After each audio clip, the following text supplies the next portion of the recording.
Hello everybody, welcome. Thank you for joining me today. We today have a tutorial on how to make beef jerky. We got some sirloin steak, center cut, and this is the best cut for me. It's not too fatty. It's pretty lean. If you end up having to get a piece of meat that is, a little bit more fatty, you probably will end up needing to trim it, because beef jerky, if it sits too long, then it could go rancid. So try to get you a cut that is less fatty. This is just about over a pound, so it's not too much, but it's a good amount. It'll last you a while, or you can share it with people. So without further ado, I'm going to show y'all how I do my homemade beef jerky. All right, so we're gonna start up this here meat slicer, and what you want to do is start out by having your meat already frozen. You want to freeze it, let it sit for a couple hours. You don't want to slice it completely frozen. You want to let it thaw out a little bit, so that it's going to be much tougher to cut if it's completely thawed out, and you get a more consistent cut if it's a little bit frozen, not all the way frozen.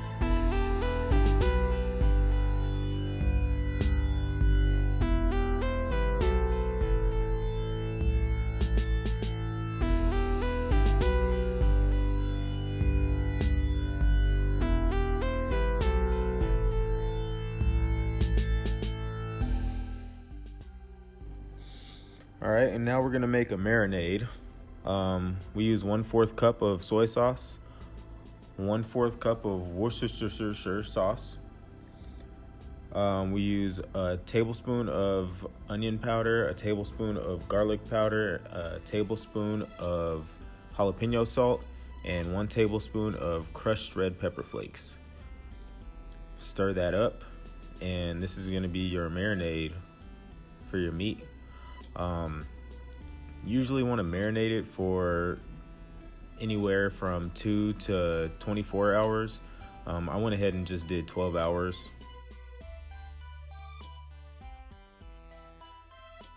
Right now I am going to go ahead and pour my marinade over the meat here.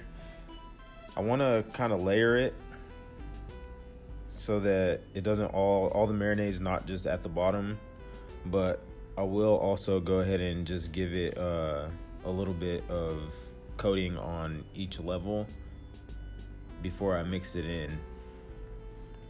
Because it's semi-frozen, it's going to be a little bit tough to get it all mixed in properly, just depending on, I guess, the size of bowl you use.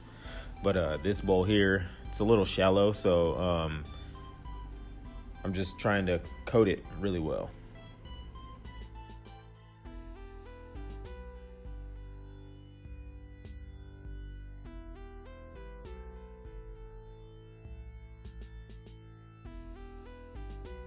I'm gonna go ahead and mix it all up here and make sure it's all coated. Should be all completely coated. Cover it with saran wrap and put it in the refrigerator to let it sit. Now that it's done marinating, we're gonna go ahead and throw it in the air fryer.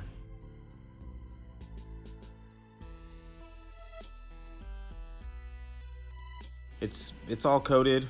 It got a chance to sit. Again, I recommend the longer you can marinate it, the better. I'm just gonna make sure here that I didn't miss any spots. It looks like some of it is still missing spots, so I'm just gonna make sure I go through and cover it all in sauce once again before I put it in the air fryer. Now that it's all coated, I'm gonna go ahead and throw it in this air fryer. I got an Instant Pot. It has about 5 settings, I believe. You can do rotisserie chicken, you can air fry, you can bake, you can broil. The dehydrator setting is the one I use for the beef jerky, and I use the 160-degree temperature setting, and it tends to work out best when I do it from anywhere between 3 hours to 4 hours. It just depends on how thick your steak is as well.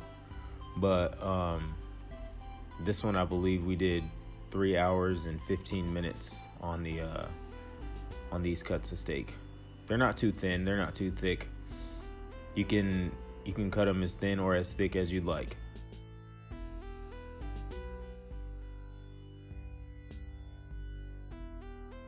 All right, and now that has been in there for about an hour and a half, I just like to rotate the pans just so that they get an even cook, because you don't want the ones on the top to cook faster than the ones on the bottom.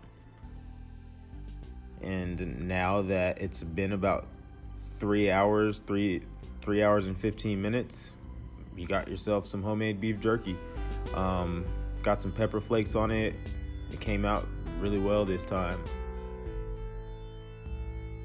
Just showing you guys how to do it at home so you don't have to spend a lot of money at the store.